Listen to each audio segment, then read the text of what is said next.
La cosa más importante, usted sabe que yo no creo que tenga otra esperanza que mudar a conciencia. Mudar a conciencia es imposible si no comienza en el periodo formatorio, la educación. Cuando la conciencia ainda no está tan deteriorada. Crianças llegan a la escuela más deterioradas cada año. Porque el mercado es así, que los pais tienen que estar trabajando. Están abandonando las crianças, no tienen atención para las crianças, llegan con unos déficits amorosos, llegan problemáticos. Educación se interesa en psicopedagogos, se interesa en rescate de algunos crianças problemas, mas en principio dice que educación no debe ser confundir con psicología, no compartimentaliza demasiado. Los gobiernos, los ministerios son muy poco creativos, nombran comisiones para esto, para aquilo, mas son muy inertes. Yo conozco más casos de educación há muchos años que reúnen, tienen congresos, gastan mucho en revisión curricular, presentan trabajos sobre pedagogía, mas no tienen innovación. Es una institución más anacrónica que ninguna otra, cuando la educación debería estar avanzada da cultura. Entonces tem un fenómeno de superestabilidad de las instituciones, una fosilización. Como los gobiernos están salvando los bancos, salvando las empresas, pueden por condiciones. Mi idea es que el mundo empresarial debería, en justicia, ser que financie el cambio de conciencia, porque la empresa tiene deshumanizado el mundo. O afán de lucro es una mentalidad que tira das pessoas o interés en los valores verdaderos. Sí, porque tenemos una pseudodemocracia en todo el mundo, no solamente en que es una democracia manipulada por los medios, mas también porque o mito da representatividad tiene las personas la idea que existe esa cosa, existe representación cuando las personas tienen derecho a votar cada 6 años, no sé cómo es aquí en Brasil, cuántos años. La mayor parte de los países es votar por un millonario o otro que tiene feito una carrera política a través de la propaganda. Yo digo que hemos pasado de la nación-estado a la nación comercial. Se venden políticos como se venden productos a través de la media.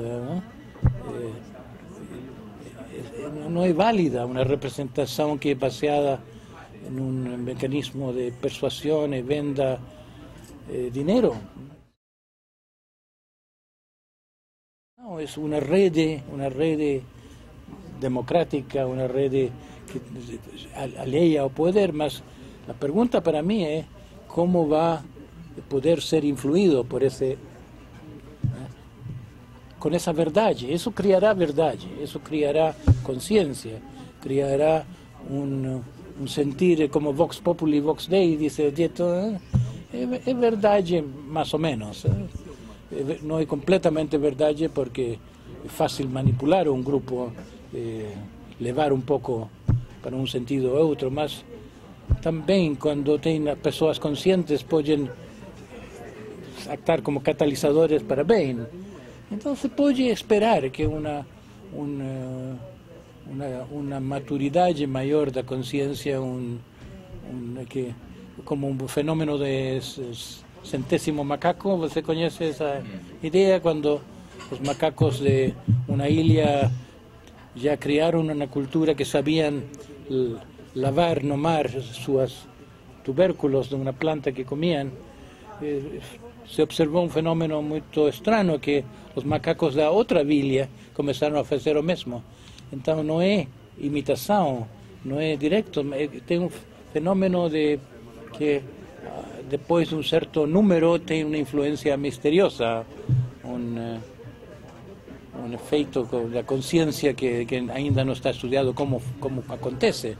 Mas yo creo que es cierto que todo depende de la legitimación, de la legitimidad. Un régimen despótico, un poder se sostiene hasta un cierto punto, mas cuando todo el mundo ve que tiene armadilla, que no es justo, ya no dura tanto. Eu vejo como um antídoto às fontes oficiais, porque quando se inventou a rádio, tinha uma grande esperança que isso vai criar um mundo muito mais culto. Quando se inventou a televisão, eu lembro das esperanças de como vai ser agora mais consciente o mundo, mais informado, mas não foi empleado assim. Eu representei minha universidade que ano era? 60? Não. Nos anos 50 fez viagem, jovem profissional ainda, foi aos Estados Unidos. A universidade me disse: fala aí, queremos abrir um canal de televisão da universidade. Não tinha nada ainda. Queremos fazer sem propaganda. E quando eu falei alguns canais de televisão na América, riam, não podiam conceber. Ainda tinha a BBC fazendo algo assim, mas não gostavam da ideia, não queriam favorecer essa ideia. Eu não podia compreender, porque parecia tão bom para o mundo. Eu não conhecia ainda que o bem comum não é o interesse de todos.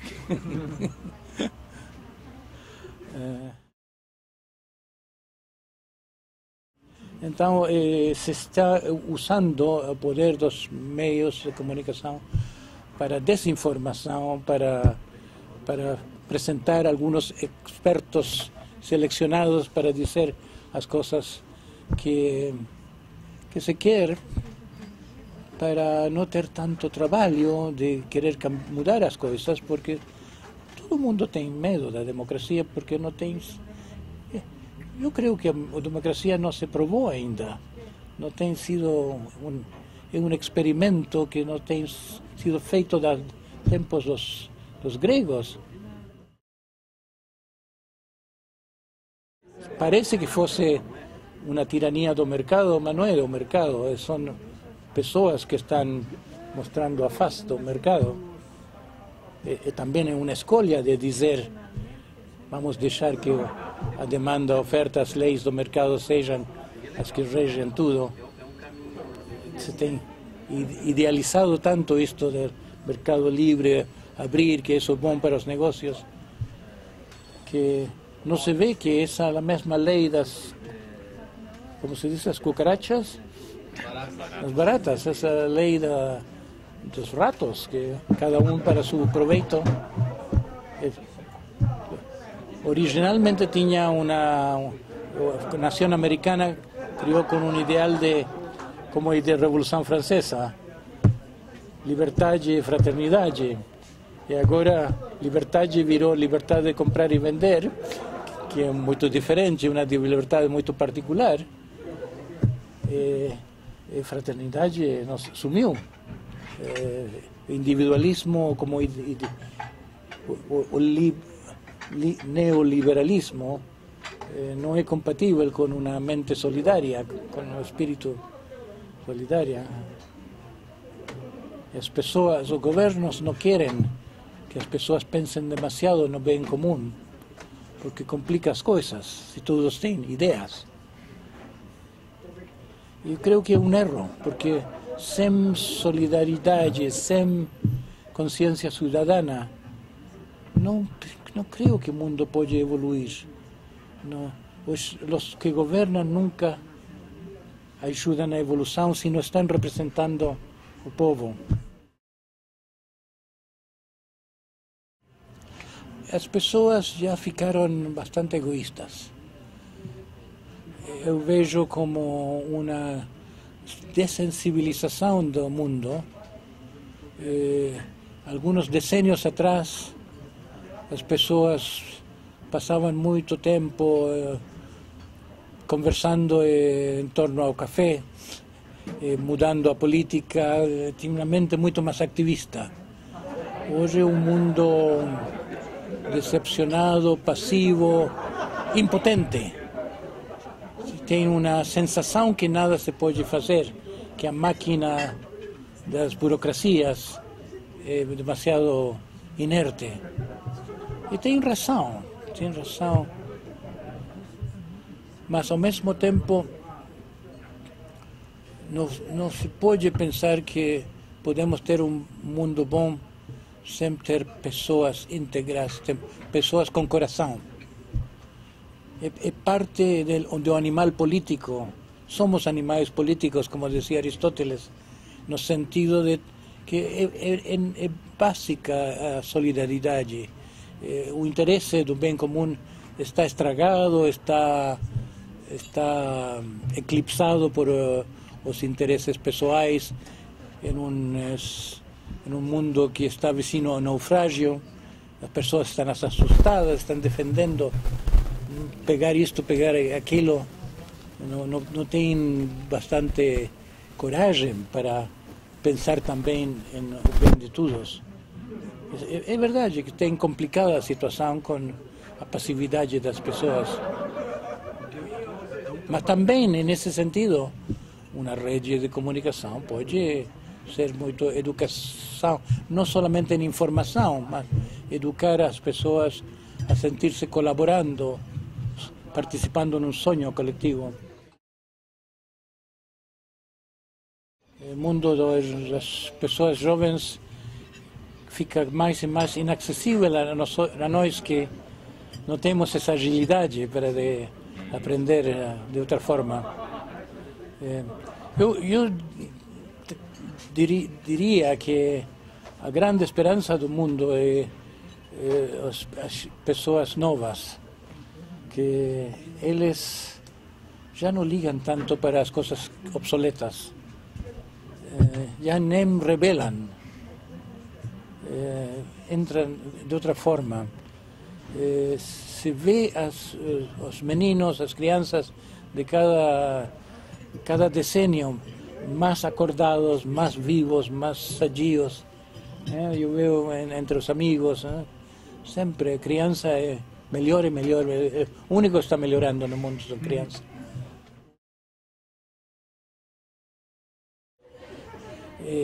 Eu tenho criticado muito a educação tradicional porque a educação é demasiado enfocada para a informação. Não tem sentido, na era da informação, educar as pessoas como repetidores. É como usar os cérebros humanos como bancos de dados, quando tem já bancos de dados externalizados, tem livrarias que fazem isso, tem o Google ao alcance de qualquer, melhor de dicionário. Então, para que a escola, é a forma que funciona a escola deveria ser o que não pode ser feito por informação mediática, ou que para contato humano, para educação do coração, que chamo eu, para ter confiança nas pessoas, para a maturidade da consciência. Não é que seja tudo, poderíamos dizer que temos que dar aos computadores o que é dos computadores. Dar a tecnologia o que pertence à tecnologia. Tem uma área que está além da tecnologia, mas porque a tecnologia pode substituir aos professores que estão querendo ensinar em forma automática, que é como criticou tanto Freire, como transmissão de informação.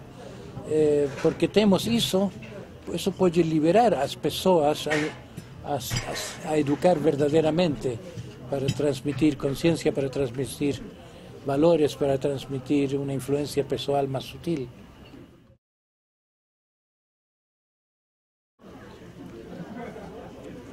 Eu não tinha pensado que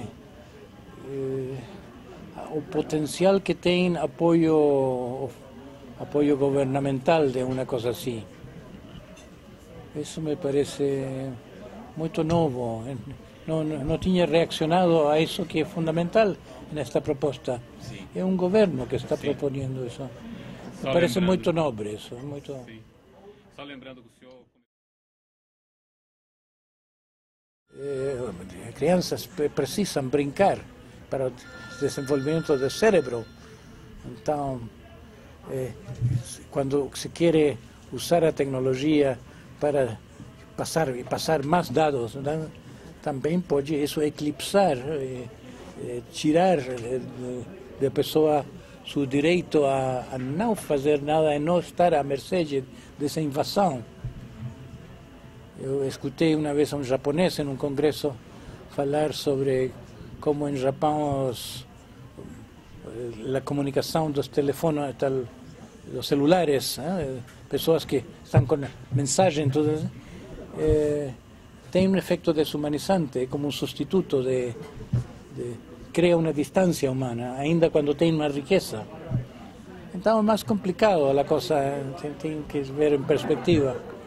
Mas não tem dúvida que a aceleração do tempo e a multiplicação das possibilidades do pensamento é muito verdadeira.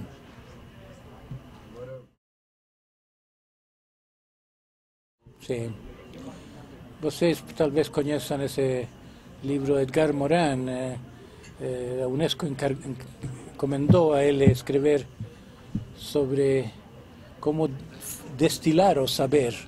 Tem tanta informação científica, é dizer, se é parte da educação transmitir ciência, é impossível. Hoje já é demasiado a informação da ciência.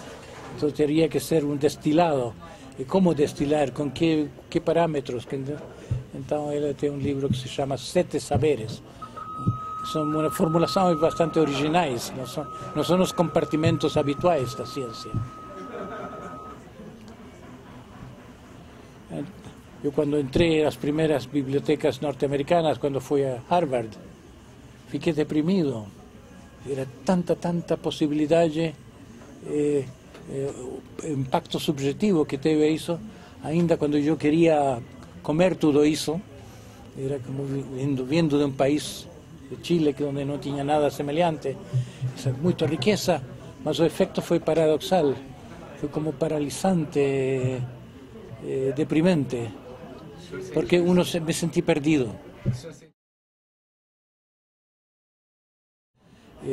Eu aberto muitas poucas páginas. Eu uso para e-mail. O e-mail mudou a minha vida porque eu tinha muito pouca correspondência na minha vida. Às vezes contestava as cartas, às vezes não. Eu me di o privilégio de contestar. Eu era amigo de Carlos Castaneda, que tinha uma vida muito independente de tudo. Ele me dizia, às vezes pego algumas cartas, leo, outras tiro. E ele contagiou um pouco essa atitude. Eu me sentia como um ermitão em meio de Califórnia, ainda quando estava na cidade, saía por la rua, mas era um pouco bárbaro em minha correspondência. Me dava o privilégio de não responder a maior parte das cartas. E agora tenho uma rica vida de correspondência, apenas dá para ler tudo que me chega, mas respondo muito, com entusiasmo, saber que estou em contato. Mas não cheguei a ler mais que um blog, um pouco, assomei a um blog. Tenho uma fundação para mudança de educação em Barcelona, essa tem uma página web e tem um blog, mas eu não entrei. Em minha própria fundação não entrei no blog. Tem outras pessoas que fazem. Se o senhor soubesse como... Eu sei que essa biblioteca agora está ao alcance de qualquer, através da Wikipedia, através das acesso a bibliotecas, através da web, resumos de livros, resumos de todos os trabalhos psicológicos que se publican. Eu sei que isso existe, mas eu não consultei porque não tenho tempo. Então eu prefiro escrever, porque me dá muito pouco. O tempo que tenho para escrever apenas dá para escrever um livro cada ano. E tenho 2 meses para escrever esse livro cada ano, e os outros meses estou viajando ensinando. Não seria compatível. Então renunciei a ter de primeira mão. São amigos que me dizem, sabes que isto, sabes, como confio que as coisas importantes vão chegar através. Agora tem uma coisa, né? Eu vejo a contracultura como uma forma de consciência que foi considerada demasiado perigosa para o sistema, então criou uma resistência, uma contracultura que é a base do fenômeno contemporâneo. Hoje o neoliberalismo, o novo conservadorismo é uma reação à contracultura, que tem como um complot contra a consciência. Por exemplo, problema de drogas. Não é problema de droga, é problema político. A droga é demasiado problemática que dá às pessoas pensamento próprio, que descondiciona. Então se racionaliza como que é um problema médico, que é problema de trabalho, que tem muita adicção. Não tem mais adictos entre povos primitivos que usam plantas naturais. Então, a educação é parte do mesmo. A educação não é porque é idiota a educação que cria idiotas, é porque é muito astuta a educação, por isso tem um programa para manter as pessoas idiotizadas. Você vê que, por exemplo, começou quase como se chamam, as pessoas da IBM contrataram hippies. Os primeiros, eu conheci nos Estados Unidos pessoas que eram hippies e foram os primeiros que foram contratados por Centro de Computação do Departamento de Matemáticas da Universidade de Califórnia e depois por a IBM. Tinha uma grande afinidade à consciência com jogar, não somente as coisas práticas, mas também jogos cibernéticos, jogo com as possibilidades. Sim, creio que tem uma continuidade. Tinha uma pessoa que se chama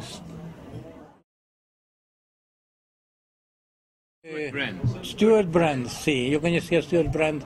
Ela tinha essa mentalidade e interessou muito nesse tema também. A mentalidade dessa época que gravitava até esta nova. E os que criaram a primeira rede também eram muito desta mentalidade. Ele era da sua geração? Ele eu sou um pouco mais novo que ele, mas conheci em Esalen, encontrávamos a menudo, não falávamos muito, éramos muito afins, sentia muito, eu gostava muito dele. Como era isso? Como era uma figura humana de um Stuart Brand? Ele tinha cabelos longos, era muito pacífico, às vezes encontrei em casa de amigos, pedia eu explica o que estás fazendo. Estou interessado em ferramentas. Yo no comprendía por qué ferramentas. Era como los inicios de Whole Earth Catalog.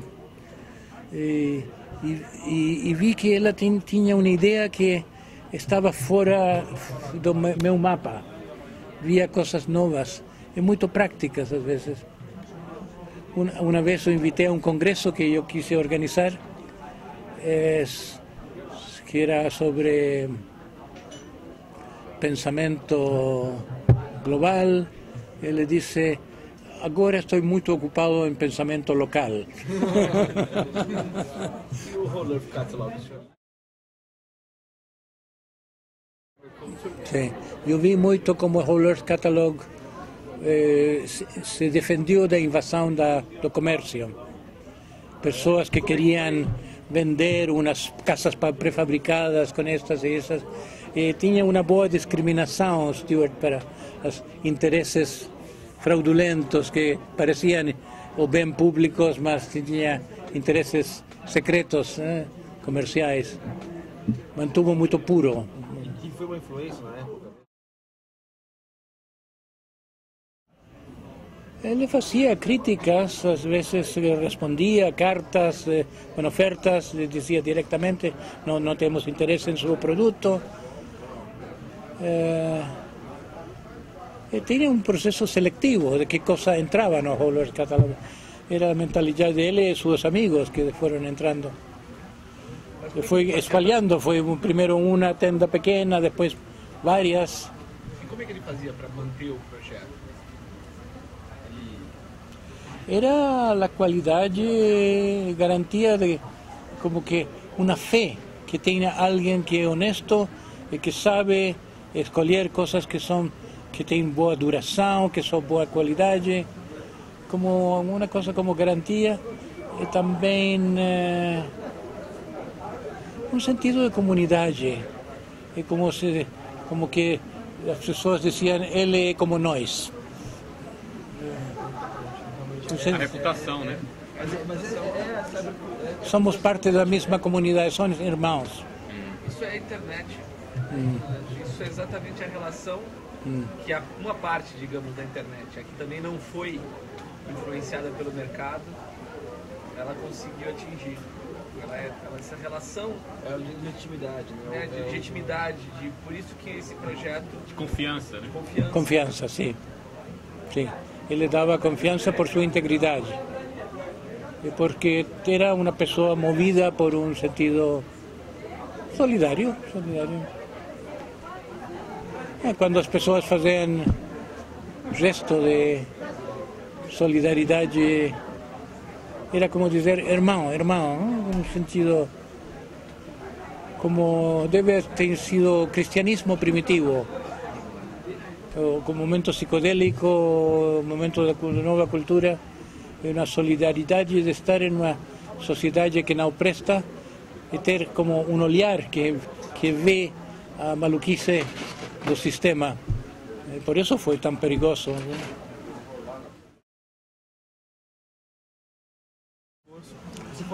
Isso foi uma guerra muito potente. Se investiu muito nessa guerra.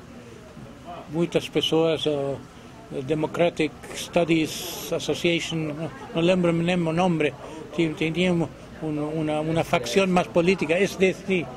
Muitos foram muito machucados, arruinaram vidas, sacrificaram muito.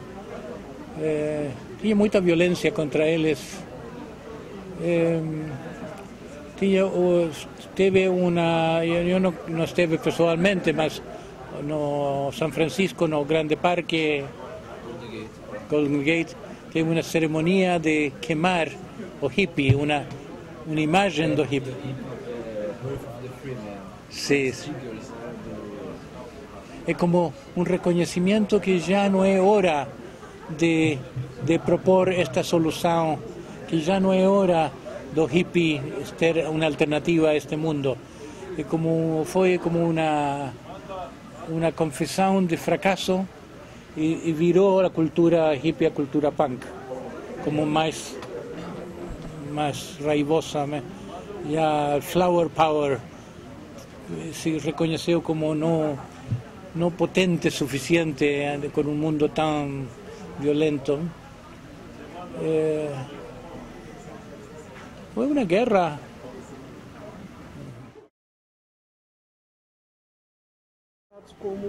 Esos son es como fraude. Pegar un caso extraño y decir que eso es reflejo de la cultura psicodélica, que tanto más. Y tenía también una incomprensión que por la distancia de la cultura académica era también la cultura burocrática, antes da contracultura, no tenía mucho sentido la búsqueda universal, la sede metafísica. Entonces fueron los jóvenes que gravitaron, que aprovecharon la posibilidad de los psicodélicos, que tenían un sentido de querer conocer alguna cosa diferente, la conciencia expandida. Entonces, ese sentido de querer algo diferente, que a misma busca que crea un misticismo, la misma busca que, como una vez escuché a un maestro zen en Berkeley en los años 60, dice, Buda fue un hippie, porque él dejó un mundo conocido para buscar una floresta, ¿no?, entre los buscadores, entre los ermitaños. Entonces, esa incomprensión de la cultura normal que fue tanta que se atribuyó que uno que prueba drogas es uno que está tentando de fugir. Esa es en parte es una afirmación fraudulenta. No refleja la verdad de una persona que se interesa en esas cosas, mas también una incomprensión verdadera, como que la persona que no tiene búsqueda, que la única búsqueda es búsqueda del pan de cada día, búsqueda de una bonita mujer, búsqueda de más dinero. Esas personas que no tienen más que un mapa horizontal, no tenían dónde jugar no mapa, esa novedad. Entonces, contracultura decía, cultura no préstate, precisamos otra cultura, mas no fue muy comprendido, es como un fenómeno universal, que las verdades de otro nivel no son, fican cabeza para abajo, una verdad convencional del mundo. Mas o capitalismo tentou. Sí, continúa a renacer. Muchas veces entró en crisis y reformula. Ahora no sabemos cómo va a reparar esta crisis financiera, mas posiblemente va a encontrar un parche, se dice, en vez de mudar el sistema, de partir de la base de que sería crear una economía más justa o más humanitaria, van a cambiar unidades monetarias, hacer trucos economicistas, trucos matemáticos, de monetarismo.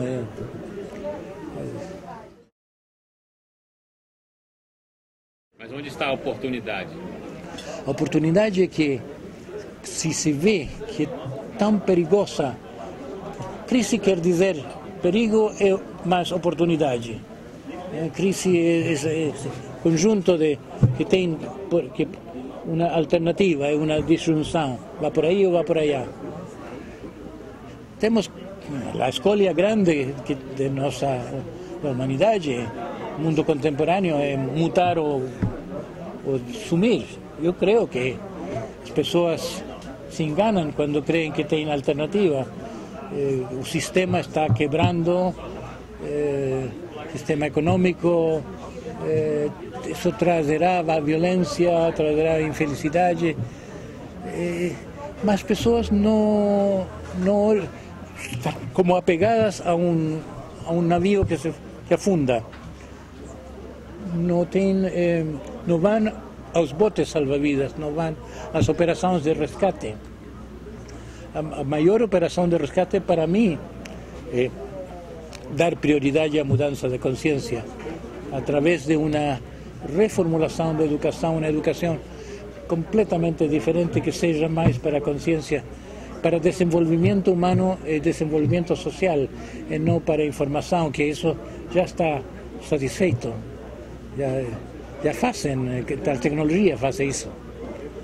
Então, essa prioridade da consciência, creio que a resposta à crise é mais intimamente, mais precisamente, parece-me que é uma grande oportunidade a crise para que os governos peguem o controle sobre o mundo empresarial, que o mundo empresarial tem castrado os governos. Os governos ficaram como títeres, se diz, títeres de marionetas das forças econômicas do mercado, dos interesses econômicos. São tanto mais poderosas as forças do império transnacional. Mas agora é uma oportunidade para os governos unir-se em torno a um projeto.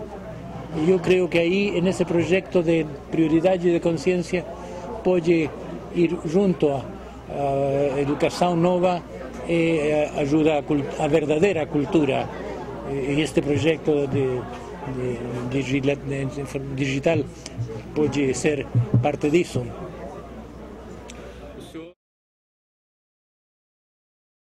Se uma empresa fosse um indivíduo, como se diria que funciona, como diríamos que é um psicópata, porque pode, sua vantagem, o lucro está por encima de tudo, o dano ambiental, dano das pessoas, isso não é responsável essa empresa. Essa responsabilidade das pessoas jurídicas foi ganhada pouco a pouco. Se deu primeiro na América a empresa de trenes, de ferrocarriles, e pouco a pouco foi pegando a empresa uma função que ficou abusiva. E agora está como parte da habitude, como o mundo da lei aceitou isso tem que ser desfeito porque a situação crítica permite intervenir. Então eu creio que se deve legislar sobre, através da união dos governos, legislar sobre a responsabilidade social das empresas, devolver responsabilidade, porque agora a lei, os estatutos de cada empresa legitimam que a empresa não tenha outra responsabilidade que lucro. Si se responsabiliza as empresas, parte da responsabilidade, a prioridade da responsabilidade seria dar algo para essa reforma educacional global que dê voz à consciência que tem sido reprimida dos anos 60. A revolução dos 60 foi a revolução da consciência, a revolução um sentido da evolução social. Pessoal e social, porque vai junto. A educação da consciência individual é um ideal muito antigo. Quando, antes de Atenas, Esparta, a mais antiga das cidades gregas, foi inspirada por um líder que foi a preparar-se a Egito, como se chamava, um dos sábios da antiguidade, antes que Solón, Licurgo, grande legislador. E a visão de Licurgo era: não pode ter sociedade feliz sem pessoas virtuosas. Mas a ideia de virtude nos gregos não era legislativa, não é você faz de acordo com esta lei, senão não era uma ideia policial de virtude, era uma ideia de desenvolvimento da pessoa, que a pessoa faz bem porque está bem. É como, traduzido a nossos termos, é saúde mental. Então teria que devolver a prioridade da convivência e saúde mental à educação. Agora essas não misturam as coisas, parece irrelevante para a educação, saúde mental, mas temos um mundo muito doido, um mundo muito distante da verdadeira virtude, que é essa capacidade de ser uma boa pessoa. É tanto simples, a bondade, mas no posible con un sistema económico que cría egoísmo.